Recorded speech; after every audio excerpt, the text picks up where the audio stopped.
சில ஆட்ஸ்லாம் பார்க்கும்போது, நீங்க என்னடா ஓல்ட் ஏஜ் ஹோம்ஸ நார்மலைஸ் பண்ணிட்டு இருக்கீங்க அப்படின்னு தோணுது. I'm not bashing old age homes. In fact last year this time Madurai high court வந்து டிஎன் கவர்மெண்ட்டுக்கு ஒரு ஆர்டர் போட்டிருக்காங்க. எல்லா டிஸ்ட்ரிக்ட்லயும் அட்லீஸ்ட் ஒரு கவர்மெண்ட் ஓல்ட் ஏஜ் ஹோம்ஸ் ஆச்சும் இருக்கணும் அப்படின்ட்டு. இட்ஸ் பிகாஸ் கோயில்களுக்கு முன்னாடி, பஸ் ஸ்டாண்ட் பிளாட்ஃபார்ம்ஸ் இந்த மாரி நெறைய இடங்கள்ல கைவிடப்பட்ட முதியோர்கள் நெறைய பேர் இருக்காங்க. அவங்கள காப்பாத்துறதுக்கான முயற்சி தான் இது. இந்தியால நெறைய ஓல்ட் ஏஜ் ஹோம்ஸ் இருக்கு. அங்க கைவிடப்பட்ட எல்டர்ஸ் நெறைய பேருக்கு நல்ல ஹெல்ப் பண்ணிட்டு இருக்காங்க. நான் பேசுறது எத பத்தினா, luxury old age homes as a lifestyle. Upper middle class இத நல்லா அடாப்ட் பண்ணிட்டு இருக்காங்க. பசங்களால கைவிடப்பட்டவர்கள் தான் ஓல்ட் ஏஜ் ஹோம்ஸ்ல இருப்பாங்க அப்படின்னு ஒரு ஸ்டிக்மா இருக்கு. But think in this way, husband and wife 2 பேரும் வொர்க்கிங் ப்ரொஃபஷனல்ஸ் அண்ட் வீட்ல இருக்க எல்டர்ஸ் வந்து ஒரு குழந்தை மாரி தான் இல்லையா? அவங்களுக்கு வந்து எக்ஸ்ட்ரா கேர் தேவைப்படும். அந்த கேர் குடுக்க முடியாத situation at the same time அவங்களுக்கு தேவையான மெடிக்கல் அட்டென்ஷன குடுக்கணுன்ற பட்சத்துல, ஓல்ட் ஏஜ் ஹோம்ன்றது இட்ஸ் அன் ஐடியல் ஆப்ஷன். ஆனா பசங்களால கேர் குடுக்க முடியுன்ற சிச்சுவேஷன்லயும், இவங்க எனக்கு எமோஷனல் பர்டனா இருக்காங்கன்ற காரணத்த சொல்லி,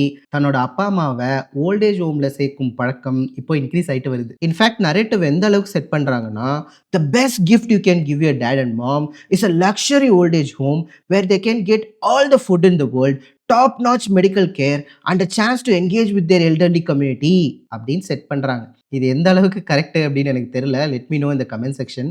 என்ன பொறுத்தவரைக்கும் என்னன்னா, எல்லா அப்பா, அம்மாவுக்கும் தேவைப்படுறது தன்னோட கடைசி காலத்துல தன்னோட பசங்க அண்ட் பேர பசங்களோட வாழ்றது தான். Maybe 5 to 10 years down the line இதே வீடியோ நீங்க பார்த்தீங்கன்னா, பூமர் மாரி பேசுறான்டா" அப்படின்னு நீங்க சொல்லலாம். இப்பவே நெறைய பேர் நெனச்சிட்டு இருக்கலாம். இன்ஃபாக்ட் வெஸ்டர்ன் கண்ட்ரீஸ்ல ஒரு நல்ல ஓல்ட் ஏஜ் ஹோம்ல ஜாயின் பண்ணணுன்றத ரிட்டயர்மென்ட் பிளானாவே வச்சிருக்காங்க. This is coming to India. Next 5 to 10 இயர்ஸ்ல ஓல்ட் ஏஜ் ஹோம் பிசினஸ் ஒரு பெரிய பூம ஃபேஸ் பண்ண போகுதுன்றது ஒரு சோகமான, நிதர்சனமான உண்மை.